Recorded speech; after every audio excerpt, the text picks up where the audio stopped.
Good morning, everyone. This is Dan. Welcome to Engelgeist. For those of you that are new, welcome. For those of you that are returning, welcome back. For those of you that support me over on Patreon, thank you so very much for your subscriptions. I greatly appreciate them.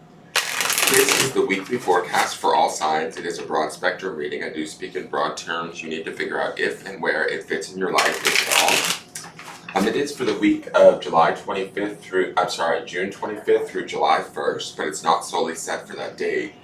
If you're seeing this reading on a different day, but it still fits your situation, by all means utilize the reading. I do believe readings can find us when we need them rather than when they were created for. So if it shows up in your algorithm, just watch it and see what it says. If it fits, great, then it's your reading.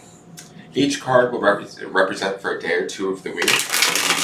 Some of you may experience all of these cards and then some. Some of you might only experience one of these cards. It depends on how quickly you're moving through the energy collectively. Alright, so for those of you that are new, please check out the drop-down menu underneath any of my daily videos. In there is just some housekeeping rules that I want you to be aware of when utilizing my channel, what decks I'm using during the readings, how to get in contact with me via social media, either my Instagram or my Facebook business page to follow me and request a private reading. Those are done. If you initiate the conversation, I will never reach out to you first to sell you a reading. Be aware of that. If somebody does, it's not me, so keep that in mind.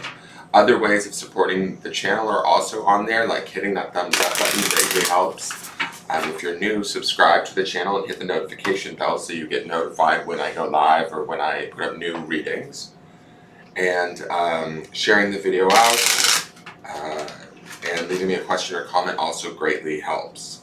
I do want to apologize for the last 2 days. I guess I shot Friday's video and I didn't release it, and then I didn't shoot Saturday's video, so I ended this week out rather poorly. So for my viewers, I'm sorry about that. I've just been going through a bit of a rough time right now.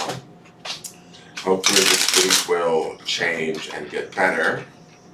I'm feeling a little bit out of it right now, even as we do this reading, so we'll see what comes through today, what the cards in spirit want us to know.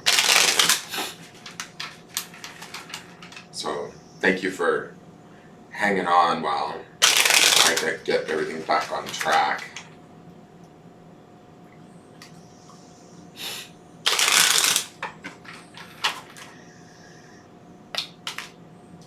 Alright, so the beginning of the week we have the Nine of Swords.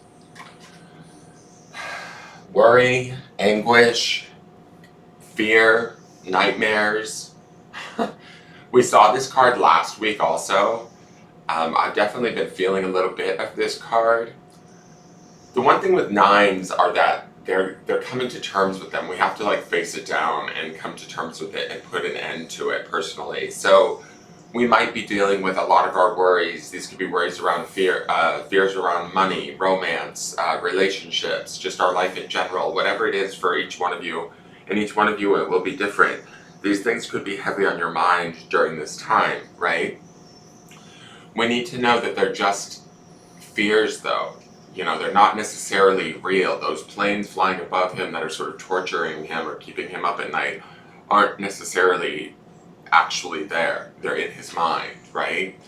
I've been dealing with insomnia issues the last week or so, and it's just been a mess. And so I can relate to this card.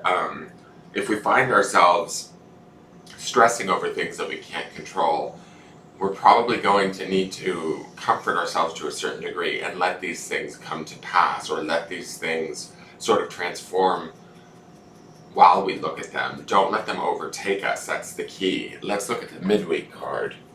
The midweek card is the Sun. This is one of the most positive cards of the deck. I love that it's these two men building this wall together. It feels like building maybe a protection from the Nine of Swords that we had earlier in the week, like regaining our strength, regaining our truth, regaining our clarity, regaining our energy. It's the sign associated with the sign of Leo, and it is a very positive card to have as our midweek card. It could be the very recharge that we need so that we can see clearly and feel more security in our life. Wherever we were fearing, worrying, or having nightmares, about situations. Hopefully those things come clear or free or ease up, at least in the midweek, so that we can see a new day, a new dawn, a new avenue or opportunity to work our way through some of the stuff that we were dealing with in the early part of the week.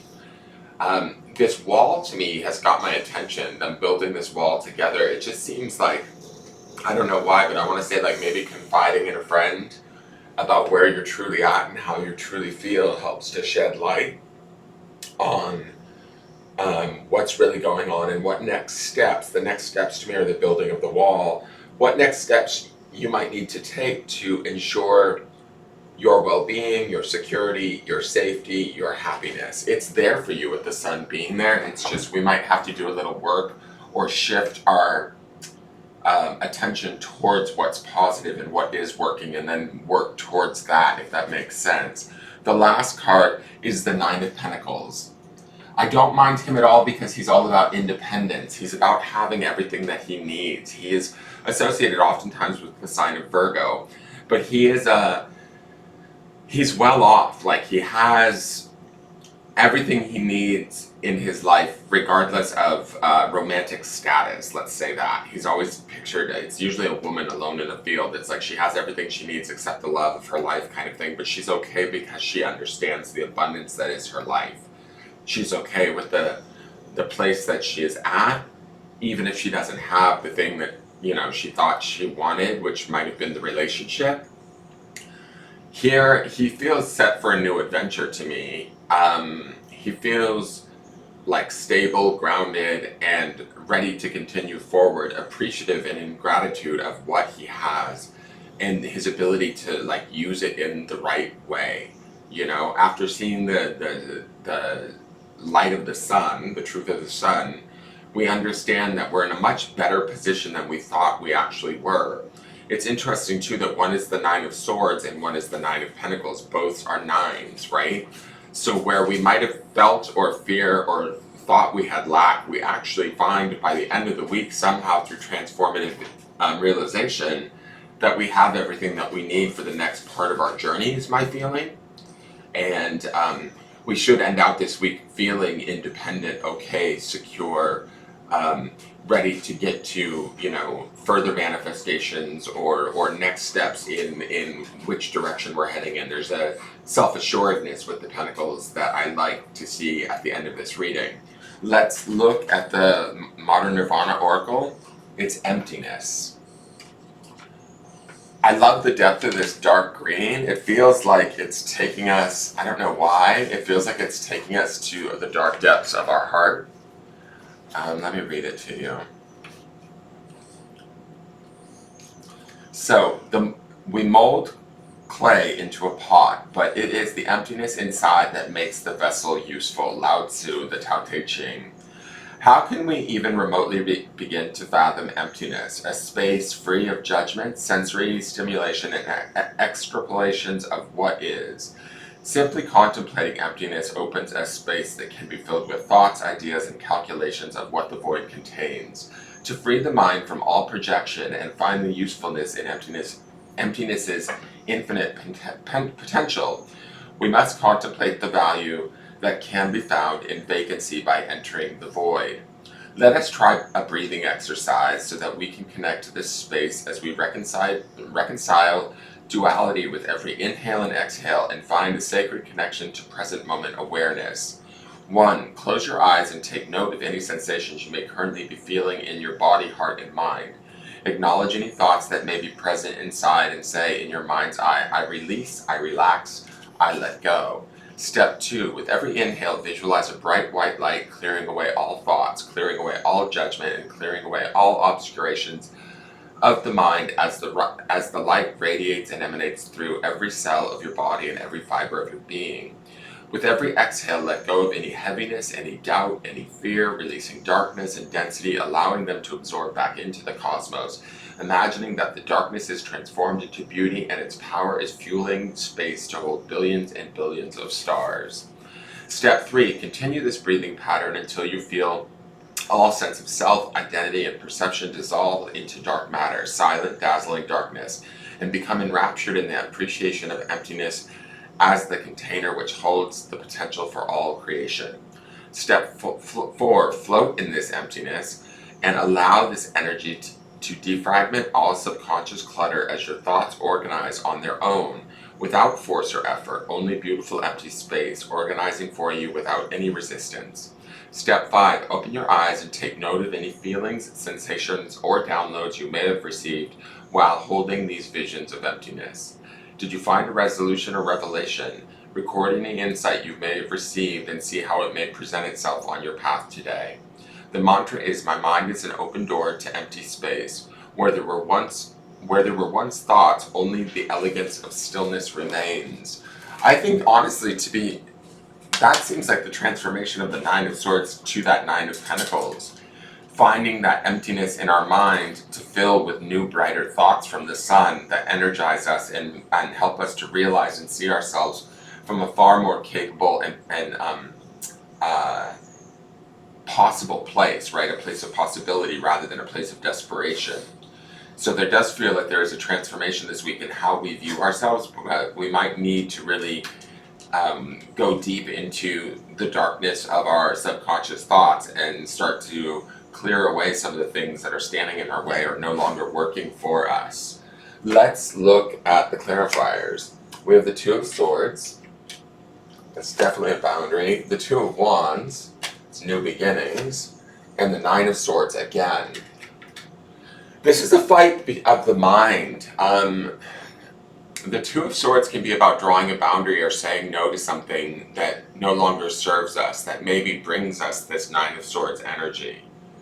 It might be a situation that we maybe really cared about, had a lot of concern over, or greatly desired. The Two of Wands would indicate some of that desire there, but it can also be about us clearing away some of this worry of the Nine of Swords so that we can create new opportunity and new desires, new paths, new routes towards other things that are bringing us more of what we need rather than what we've been getting. And what we've been getting with this Nine of Swords showing up twice hasn't been great. I'm just going to be honest. I mean, it feels a bit like worry, fear,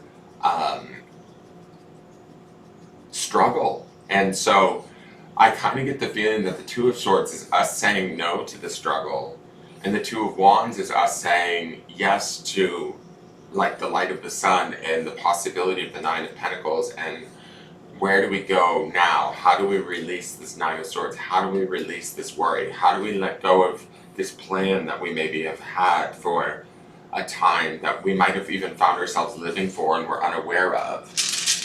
And now it's not coming through, so it's time to change course. And that's what this feels like it's about. It's about changing course this week.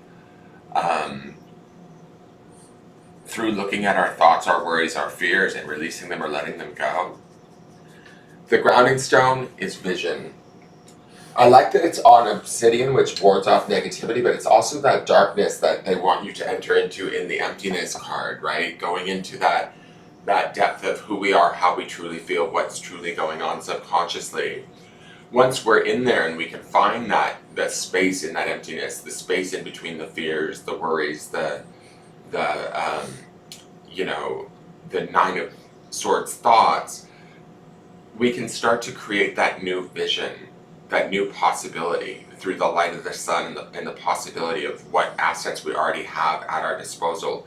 We're just having a hard time seeing them due to the fears that are in our way. So let's get out of our own way this week and create a new vision, is what I feel like we're being told. That is your reading. Please tune in tomorrow to see how the energies change. Hit the thumbs up button, subscribe to the channel, leave me a question or comment, let me know that you're here if you're new. Again, I apologize for missing 2 days of readings. My life has just been a little crazy right now, but hopefully it will mellow back out. I need to focus on some emptiness my own self. And I think that when we do that, we actually give ourselves a little bit of freedom to start to see things in a different light. And in seeing that from a different light, we realize we're not as trapped as we thought we were. We actually have options, we have choices. The twos are always about choices. And sometimes we have to say no to the thing that we think that we want so that we can figure out what is the thing that we do actually want, which is that Two of Wands. Create your vision this week. It'll be powerful. Have a wonderful day and take care. All right, you guys. Bye.